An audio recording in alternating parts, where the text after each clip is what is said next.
Chelsea's Premier League match against Tottenham on Saturday will be the first of John Terry's 4-match ban. Whether he'll return as captain is uncertain, with speculation mounting that could be Chelsea's own punishment for the matter, something his boss refused to deny.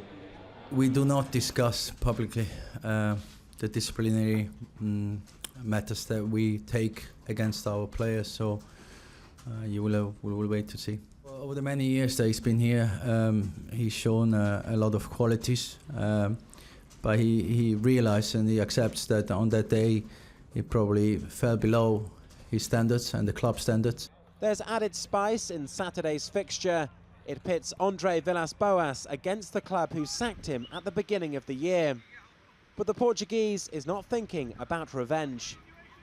I think in the end there is one thing that has been to a certain extent blown out of proportion in some way, because this is certainly not a personal matter. Neither this game is going to decide the future of both teams in the end of the Premier League. You know, after this game there will be 30 more games to play, and both teams will have to will have to have decisive matches in front of them.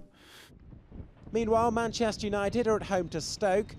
United have won 5 of their last 6 matches, but manager Alex Ferguson knows it will be hard to break down a team who've drawn 9 of their last 13.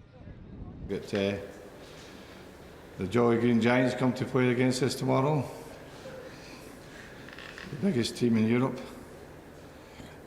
And you can get yourself all in a fangle with that, because they are a handful.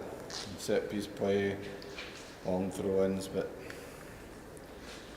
you can't make a terror for yourself, and hopefully we can play our game and get the result we want.